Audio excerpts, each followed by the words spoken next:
Hi guys, my name is Kamal. Welcome to the second session in which we will cover the basics. So these are the five topics that we will be covering today. So welcome to the Python for Actuaries and Finance guys. So let's begin. So let's say I want to open one new blank Python script in this trainings folder in this desktop. So what I will do is I'll go to the Jupyter notebook, click over there. Once you click over there, the predefined browser will open like this. All right. So then from here, select the folder where you want to create your Python script. So I'll go to the desktop training folder and let's create the blank script. Okay. So along with the Python code, we will also learn about a lot of features of this Jupyter notebook. Okay. Right now, by default, the name is untitled, right? So I can go over there and edit this. Let's call it section A, where we will cover about the basic things, right? Rename it. Okay. So let's start with simple command that we did last time as well, print command. So I will just type print and ABC. Okay. Enter. So what you are able to see is that the code has been triggered. But if I type capital print, let's say capital P print ABC, it will gives me an error, right? Hence, always remember that Python is case sensitive. All right, Python is case sensitive. And also you can check from here as well. Like right now it is in green color, it is not in green color. So it means there is some issue when you are writing the predefined codes, right? Predefined functions or methods. So so we are able to understand now that the Python is case sensitive. Now let's say I want to remove this cell box. What can I do? So just click over here and then press double D. D for delete. So press double D two times and that's it. It's gone. Okay. Let's say I want to, so we call that a notebook because I can create my own notes as well, and I can make them bold, italic, headings, all of the things I can do as well, so that when someone else is reading my code, I have provided him or her enough documentation as well so that he or she can follow through. Okay. So let's say if I create this section named as section A, basic things, that is what I want to cover. Okay. Now, if I press shift enter, always remember that when you are running the code, if you press only enter, it is not going to trigger. It will just come to the next line. So you have to press shift enter. So when I press shift enter, it gives me an error because right now I have not written any code. I have just given the basic line that I want it to be over here. So what I have to do is click over here. This green box, this green line will be converted into this blue line. Then go to this code and select markdown. Go over there. Now again, press shift enter, shift enter. Okay. So that's how you can write your own notes as well. Let's say if I go over here again and double click it. Now press star star in the beginning and star star in the end. Shift enter. So you can see it has been converted into a bold text. Okay. Now next thing is how can I write the comment? So you have to press control and then the slash backslash. Okay. So when you do that, control slash. Okay. So that's how you can get this comment. So you can write any comment. So let's say right now I am talking about the role of the single quotes. Role of single quotes. That is something I will cover now. So we have C. If I type print, now single quote only, ABC, I can see my result, right? I can write anything. Welcome to second lecture. Shift enter. That's it. So that is the role of single quote. I can also write it in the double quotes as well. Role of double quotes. I have written this in double quotes. Shift enter. That's it. Always remember that there is one more that you can write it in the triple quotes as well. So role of triple quotes. So for that, what you have to do is just press it three times. It will automatically make this one. So within that, write anything. Hi, welcome to the second session. Okay. So now what exactly is the difference in these three? What is the use, right? So let's say if I want that welcome is in the first line, to second lecture has to be in next line. So if I press enter like this, okay, it gives me an error because the indentation also matters. So that is why I cannot do this. Okay. So I have to do like that. Can I try to do it in this way? It gives me an error again, right? But can I do it in this case? Let's say, hi, welcome to second session. I can do that. Welcome to the second session. You can do in this way as well. So this is highly relevant when in future, you are writing your such a big script, or let's say you are writing your SQL query within your Python, and you then have to use these triple quotes, because sometimes the SQL query cannot be written in just one single line. You need more than one line, right? That is where also this triple quotes is very useful. Shift enter. So now we are able to understand the role of the quotes, that is single quote, double quote, and triple quote. The difference, the usability of this difference between the single and double quotes is that, let's say sometimes, let's say if I type over there, welcome to, I type like this, it gives me an error.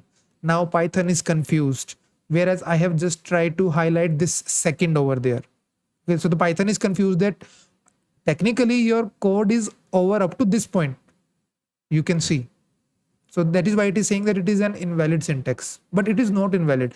But if I try to do this same thing over there, let's say I have written. So on this written, I have put this single quotes. So you can see. So you see, that is the main difference between single and double quotes. And we have already covered about the triple quotes. So that is done. Okay. So now next thing I want to cover is about modules and pip conda. So you type like this. So now there is one way that I have already showed you, that you can go over there, instead of code, select markdown and press shift enter. Okay. Now it is giving me an error because first of all, let's say just type like this. It gives me an error. Now what you will do is select this and mark down. You can do the double star and that's it. There is one another way. So instead of going through this way, click over here. Let's say now I want to delete this. So there is one option, you can press double D, or you can just cut this. So these are the two ways. Now I will type again, modules and pip conda star star. So just select over there. It turns into blue. Instead of going over there, just press M. Okay. And shift enter. There you go. Okay. So that is also one of the way through which you can do that. All right. So now let's cover about what exactly is modules. So see, modules, it's like a file which contains the code which is written by someone else, which you are going to import over there and then use in your specific Python script that in which we are working right now. So there are two types of modules, built-in modules and the other types of modules. So pre-installed modules we will be covering right now. So let's say if I type over there, import OS. Okay. So again, this is the module, okay, which is already built-in module. Okay. So what we are trying to say over there, that this module has a lot of features. This is module in which there is a lot of functionality available, but this module is written by someone else, right? We are importing this in our Python script and now we are using it for our own features. So what this OS does is it basically connects with your directory and can help in doing the functions that help in connecting with your local folders in your laptop. So let's say I will type print os dot list dir. Dir means directory over there and this bracket. So what I am able to see is that in this particular folder where this Python script is saved, there are there are basically three files. Can we check that? In the training folder, we can see that there are three files. One is this photo, one is this script in which we are working right now, and this IPYNB checkpoints file. So you can see that This module helps in connecting with your local directory and can perform a lot of functions. Although there are a lot of different modules in detail that we will be covering in our upcoming sessions, but now you are able to understand that module is like a code which is written by someone else and you are importing it within your specific Python script. Then in the advanced section I will show you that how you can create even your own modules that can be used by someone else, which is like the foundation for actuarial modeling or financial modeling, whatever the type of modeling that you will be involved in. All right, it's pretty clear now. Now let's say there are some modules which are not already been installed in your system. Okay, that is where you have to install them, right? So let's say there is module by the name pandas. It may be or may not be installed on my system. Okay, so let's say I want to install that in my Python's software over here. How can I do that? So first of all I will type cmd. So when you type cmd, you have to open this anaconda prompt. All right, make sure do not open this command prompt, open this anaconda prompt. So I'll open this. Now I will type conda install space, conda space install space. Always write this line first of all. Now you will type the correct name of the module that you want to install. Let's say I'm typing conda install pandas. Okay, so when you press enter, now it is trying to check whether it is already in your system, and if not, then it will download it and then built in into your specific Python script. So how will you get to know that whether this module has been correctly or completely installed or not? So when you see this line again in the end, it means that it has been correctly installed and I can use that in my specific Python script. So right now it is trying to collect those package data of the module by the name pandas. Although it is a library, I will cover it later. What exactly is the difference between the library, modules, and methods? For right now, just assume that all these three are same thing. Okay, so it is trying to install that so that ultimately we will be able to use them in our Python script.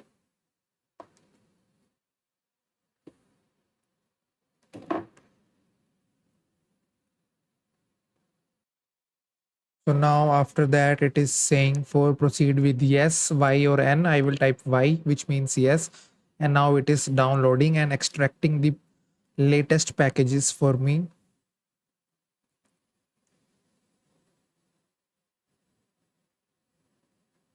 All right, so see, this thing comes up again. This is my directory path, which is like this. So it means it has been correctly and efficiently been installed in my system. Okay, so let's say now if I want to use import pandas, I will type as pd. So as pd is like whenever I am using any kind of methods or the functionality of this pandas library, I don't have to type pandas again and again. I will just type pd. So it is like, consider it like a nickname. Okay, and you shift enter, just click over there, shift enter, and you can see that it has been correctly triggered. So in this section, in this first half of this lecture, we have covered about the quotes function, that is the single quotes, double quotes, triple quotes, and what is modules, and what is this pip conda. So we have covered the conda. We type conda install. Similarly, if it is not working, you can also just type pip instead of conda. So right, what we did was conda install pandas. If suppose in your case it is not working, you can simply type pip install pandas as well. Okay, but I will tell you that my recommendation will be to use conda install pandas. Okay, so we have covered this thing. Now let's move on and start with one more new thing. So let's say if I want to create a new script right now, and in this section now we will cover about the basic mathematics with you guys. Okay, before mathematics I will cover the five literally very basic data types, then we will go to the advanced data types that we will be using throughout our course. So now I will cover the five basic data types. Okay, so let's say I will type a is equal to annuity. Okay, b is equal to 10,000, c is equal to 90.2, D is equal to true, E is equal to none. Okay, done. I want to find what exactly is the data type of all of these variables that I have defined A, B, C, D, E. So let's say I want to find the value for type A. So you can see it is a string. Okay. So what I will do is, let's say type B, type C, type D, and type E. All right. So you see it is a string. So always remember when you are writing any kind of text, so it will always be a string and you have to mention it either in single quote, double quote, or triple quote. This is 10,000. This is a numerical number and this is an integer. But if your integer, if the numerical number is with the decimals, so it will become the float. When you are defining either as a true or false, then it will become a float. Oh, sorry, it will become the boolean. So these are the small very basic data types. And none means none. It means that it is nothing. There is no data type that has been assigned to this particular variable. When we will do the looping, then we will see its use of this none data type. Okay, so we are clear. Let's say if I type this small t over there, now you see this is not in green color. It means that there must be some issue over there. I trigger this and you see I am not able to trigger. It is saying that the true is not defined. If you want to make it in terms of a string, then you have to put the quotes, then it is completely fine. Then if you check the data type of D, it will be a string. But if you want to define it in a boolean way, let's say try, instead of true, let's type false. Trigger this type of D, you can see it is boolean. Okay. Now there is one more concept, that is typecasting. Typecasting means when you want to convert the data type from one specific type to the another, if possible, if it can be done, then only it is possible. So let's say the value of B is 100, right? So I know that the data type is in integer. Simple. Now I want to change the data type from integer to a string of the B. Can I do that? Okay, let's see. So let's say B is again string B. So now if I check the data type of B, it is an integer. So what just happened? Let's see clearly. Forget about this right now. So the value of B is 100, which is an integer. Okay, I want to convert it into a string. So I am just typing string at the top, string at the beginning, and then B. So now I am trying to convert the data type of this B, which I don't know. I want to convert it into a string. So then Python will check from their backend that whether it is possible. Can the integer be converted into a string? Yes, it is possible. Let's say now if I check the value of B, you see it is coming in the single quote, which means it is a string. It is not the numerical number. Now it is a string for me. Okay, so that is the meaning of data type. When you can convert the data type from one specific type to the another, if it can be done, right? Because now the number is 100, which is a string right now. This is a string. Can I convert this into a boolean? It is not possible, right? What do you mean by 100, true or false? It doesn't make any sense. So that is why it can only be done if it does make sense. Okay, so this is the small thing about the 5 basic data types, which is string, integer, float, boolean, and none data type. Now let's start with the mathematical knowledge. Mathematical knowledge. Start. Click over there, press M, shift enter. So now let's say I am defining the value of A is 10, B is 20. Okay, let's do the addition. A plus B, that is 30. A minus B, which is minus 10. Pretty simple, right? Now I can do the multiply. A into B, that is 200. A divided by B, which is 0.5. Now I want to find the power. Let's say A to the power 2. So which means 10 to the power 2, the answer should be 100, but it is 8. It means that this is not the correct way to do that. So instead of typing like Excel things that we do, you have to press double star. So this is exactly equivalent to A to the power 2 that is in the Excel. Okay, so a to the power 2 can be done by typing the 2 stars. So 10 to the power 2 comes out to be 100. All right, next is, let's say I want to find the remainder. Okay, 10 divided by 3. First of all, let's type this. 10 divided by 3. I know that the remainder will be 1. Okay, the remainder will be 1 because 3 into 3 is 9. Then 1 will be my remainder. So you have to type the percentage sign. And there you go. Through which you can find the remainder. We call it modulo. Okay, always remember we call it modulo. Through which you can find the remainder. Now let's say I want to find the quotient. Okay, so again 10 divided by 3, it comes out to be 3.33 something, but I know that the quotient will be 3, right? Quotient will be 3. So instead of single divide sign, you will type 2 times and you can see the number is 3. You call it like a quotient, or you can call it like the last integer value, or basically you can say curtate variable that we used to say in our actuarial terms. Otherwise it is like the last integer value that I am able to find. For example, the number is 20.6. What is the last integer that you have achieved? That is 20. Okay, so that is what we are trying to do in this function. Let's say I am typing 22 divided by 3. I know that the answer will be 7 point something, but what I will get as an answer is 7 only. You can see, when I type the single time, it means it is a divide, 7.33 something. Press it 2 times, 7. Last integer, the curtate value that you are able to find. For example, if someone will ask you what is your age, you will not say that you are 26.6 years old. You will simply say that I am 26 years old, right? So that is what the concept is.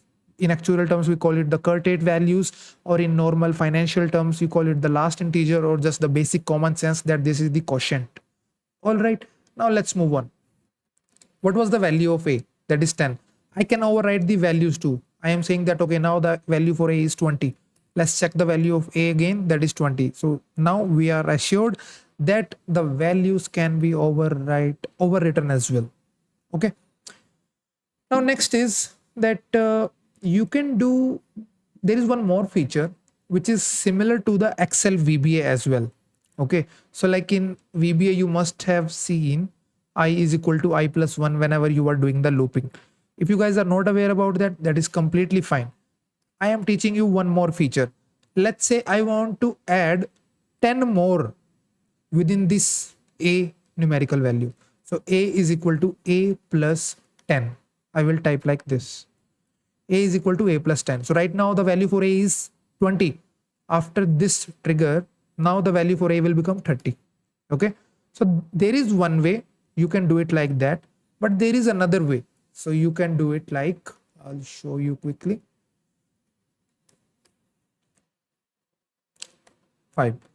So a is equal to a plus 10, but I am doing is a plus equal to, then whatever be the value that you want to put. So after this trigger, the value for a will become 35. So let's check this. You can see. So there are two ways. Similarly, you can do minus as well. Let's say minus 2. So now the value for a will become 33. All right. Is it clear? Now let's say if I want to check the double equality. Okay, so now the value for a is 33, value for b is 20. I know that both of these values are not equal, but how to check the equality? I will type equal to 2 times. So now it is giving me the answer that a is, so I am typing, is a is equal to b? The answer is no, it is false. This condition is not true. This is false. Similarly, a not equal to, if I want to write not equal to b, this condition is true, right? So you can see, because 33 is not equal to 20.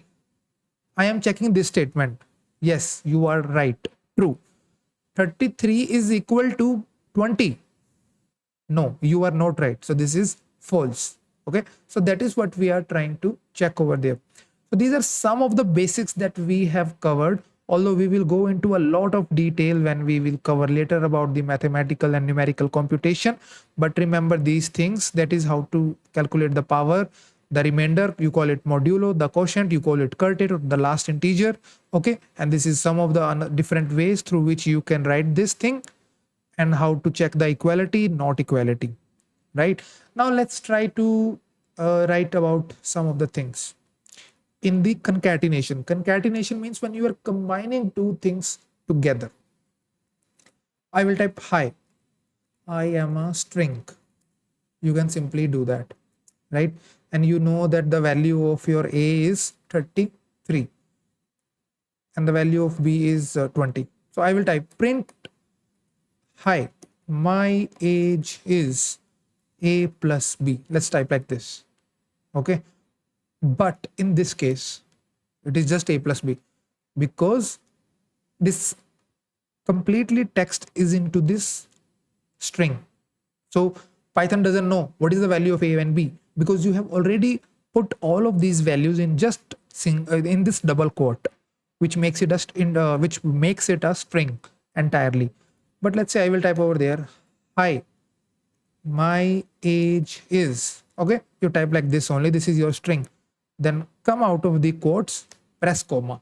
Now over here I will give the another variable, so let's put space over there as well. I will type a plus b. Hi, my age is 53. Not mine, but just giving you an example. Okay, so hi, my age is 53. So that is how you can concatenate. Concatenate, simple meaning of concatenation is that you are bringing two things together at a same place to show it to you. Okay, so let's do it like this. Hi, my age is 53. See, so that is how you can do the concatenation. That is not the only way you can. So let's see, we have seen how to do the concatenation using comma. You can do the concatenation using plus as well. So let's say, hi, welcome to. Okay, that's it. Then I will type plus actuary sense. So you see over there I can give a space. Hi, welcome to Actuary sense. You can do that as well.